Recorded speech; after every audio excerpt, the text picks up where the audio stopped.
اور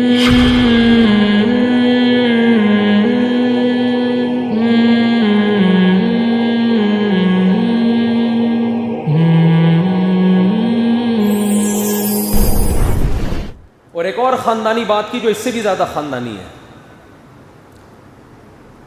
لبرل آدمی جب یہ بات کر رہے ہیں نا تو وہ یہ اس کی علامت ہے واقعی بڑا خاندانی. آج کل ماہر نفسیات اکثر یہ کہہ رہے ہوتے ہیں بچوں کو پیار دو, محبت دو, عزت دو, رسپیکٹ دو. صحیح ہے ایک حد تک, ایکچولی ان کو محبت سے سمجھاؤ, بچہ پیار سے جس طرح سے سمجھتا ہے بہت زیادہ نا. اسلام تو کبھی ہاتھ اٹھانے کا بھی کہتا ہے.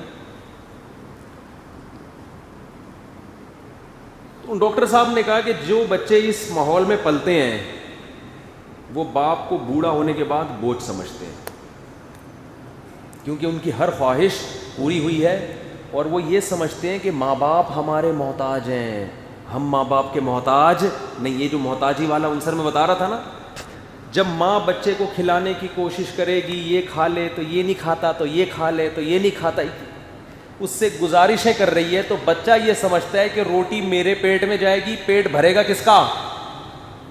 ماں کا بھرے گا. میں جب روٹی کھاؤں گا میں اس پر احسان کر رہا ہوں میں. یہ تو بڑی خاندانی بات ہے. باپ جب بچوں کے پیچھے پڑا رہتا ہے نا مگر لپائی پتائی میں, یہ کھا لے بیٹا, تم رات کو صحیح سے سو گئے تھے کہ نہیں سو گئے تھے, نیند آ گئی تھی میرے چندا کو, ہے بھائی.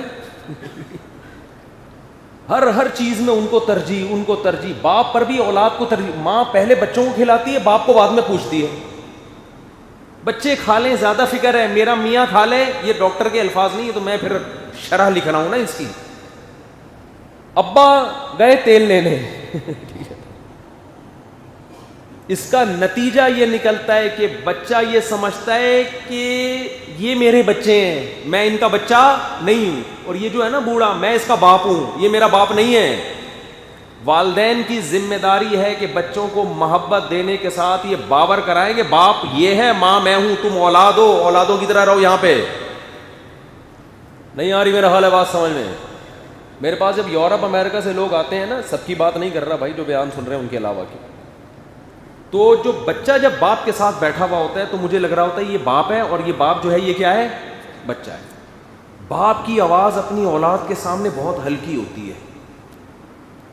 جوان بیٹے کے سامنے نا باپ بہت دھیمے دھیمے بات کر رہا ہوتا ہے, بیٹے کو کوئی غصہ نہ آ جائے. جیسے بیٹے کی شکایت بھی کر رہا ہوتا ہے نا, تو یہ ایکچولی دیکھیں ان کو تھوڑا سا سمجھائیں, یہ تھوڑا سا اٹھنے میں ٹائم لیتے ہیں, 12:30 بجے دوپہر کو اٹھتے ہیں, پھر کوئی جاب بھی نہیں کر رہے, کوئی ایجوکیشن بھی. بیٹا ایک دم یوں کر کے آنکھیں دکھانا, ایک دم غصہ آنے لگتا ہے. باپ جب اس کو دیکھتا ہے تو پھر اور, ویسے تو ماشاء اللہ بہت اچھے ہیں لیکن ایکچولی اگر بڑا حیرت ہو رہی تھی یار, تم اس کے باپ ہو یا یہ تمہارا باپ ہے. یعنی باپ کو یہ اتھارٹی بھی نہیں ہے کہ اپنے بیٹے کو بٹھا کے اس کی کسی کے سامنے شکایت کر سکے. تو باپ کس بات کا بھائی, وہ تو خان سامہ ہے جو تمہیں ساری زندگی کھلاتا پلاتا رہا ہے. بیٹے کو ایسا غصہ, اور بیٹا چیخ رہا ہوتا ہے, ڈیڈی میں کہہ رہا تھا آپ مفتی صاحب کے سامنے جا کے میری برائیاں کریں گے. وہ ڈیڈی بڑے آرام سے خرامہ, ان کو پتا ہے کہ زیادہ چیخا تو اتنا زور سے یہ چیخے گا کہ میں گر جاؤں گا یہاں پہ. یہ وہ ممی ڈیڈی والے بچے ہیں جن کو ماں باپ نے بہت زیادہ رسپیکٹ دے دی, اتنی کہ اپنا باپ بنا لیا انہوں نے. اس کو سمجھتے نہیں ہو بات کو. تو جب میں یہ بات سن رہا تھا نا, یہ تو ڈاکٹر کے الفاظ نہیں, مثال صرف اتنی سی تھی, باقی تو سارے میرے الفاظ ہیں. تو مجھے اپنی والدہ محترمہ یاد آ رہی تھی, ان کا چمٹا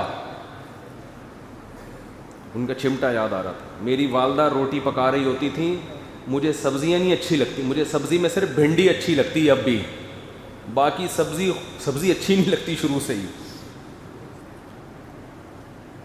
بس کوئی مزاج کچھ اس ٹائپ کا تھا. اور ہماری والدہ بھی سہارنپور کی تھیں, تو انڈین کھانے, آلو کی بھجیا, کھنڈیاں, بڑیاں, وہ ہمیں ویسے ہی نہیں اچھی لگتی تھیں.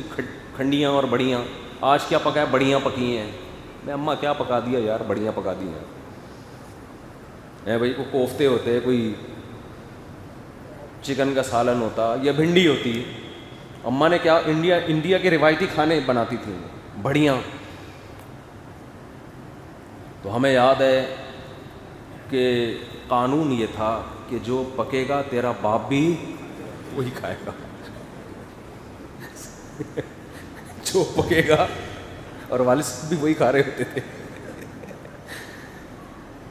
جو پکے گا مجھے نہیں اچھا لگتا تھا بالکل. اب مجھے یاد ہے کئی بار ایسا ہوا کہ میں بیٹھا ہوا ہوں, سالن سامنے, روٹی میں نے یوں کر کے نا غصے میں یوں کھا رہا ہوں, اور پھر میں جیسے بچے نہیں کرتے ہیں کر رہے ہوتے, تو والدہ وہ چمٹا دکھاتی تھی, اس سے ماروں گی, یہ گرم ہے.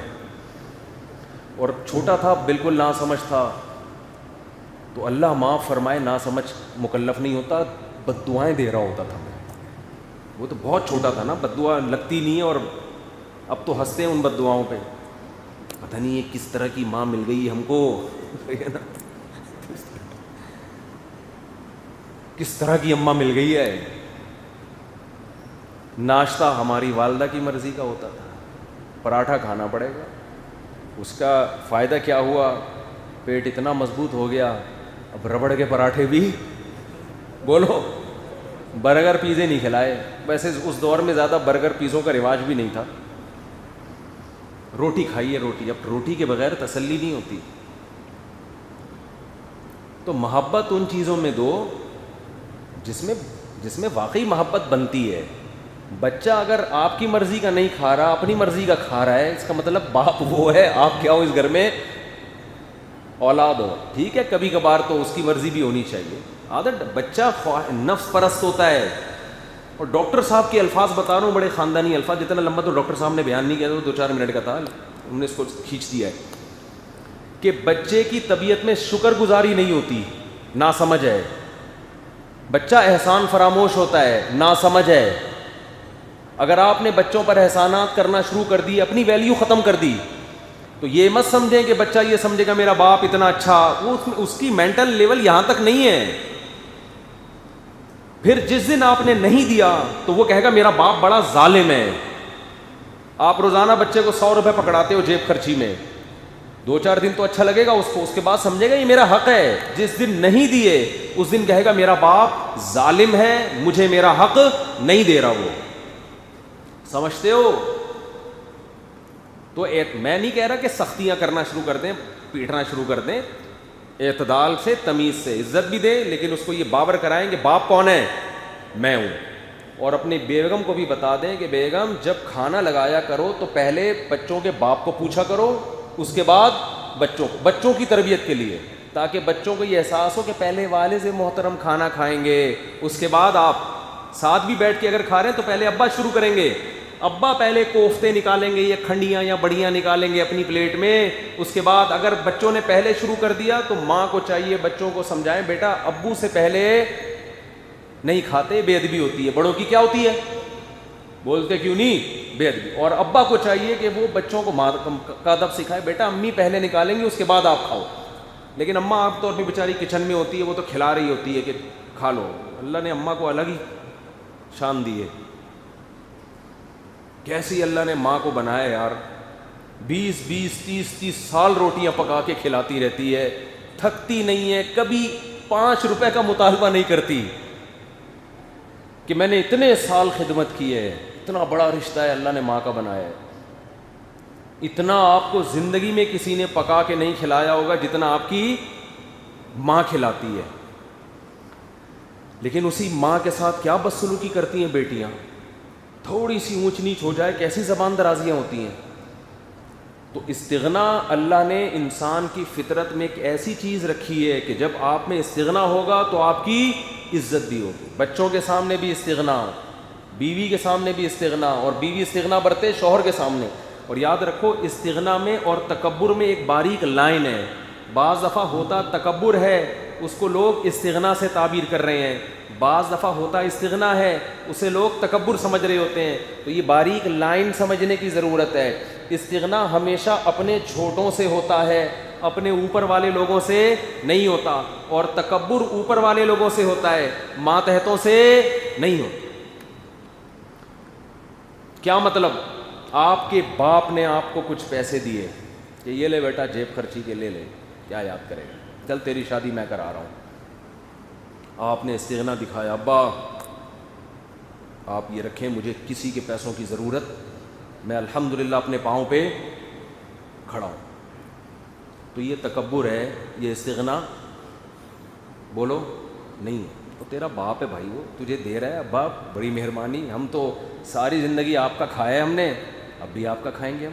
ہاں, باپ پہ رحم کرنے کے جذبے سے کہ ابا کو ضرورت ہے اور بیچارہ پتہ نہیں کہاں سے لے کے دے رہا ہے, وہ ایک الگ چیز ہے. لیکن نارملی یہ بڑے جب کوئی چیز دے رہا ہو تو دونوں ہاتھوں سے وصول کیا جاتا ہے. آپ کے محتاج ہیں ہم, ساری زندگی آپ کا کھایا ہے تو اب بھی آپ کا کھائیں گے ہم. اور یہی چیز جب ماتحت سے ہو تو پھر کیا ہو جاتی ہے بھائی, بیٹا آپ کو پیسے دے رہا ہے, ابا یہ ذرا آپ کو گٹکے کی عادت ہے, یہ میری طرف سے. باپ کے بیٹا اللہ کا شکر ہے ہم تمہیں کھلاتے ہیں, اللہ نے ہمیں دیا ہے, اب بھی کھائیں گے اپنے گٹکے کی مثال تو غلط ہے, یہ تو بہت چھوٹا سا ہوتا ہے. کوئی بھی چیز اکثر میں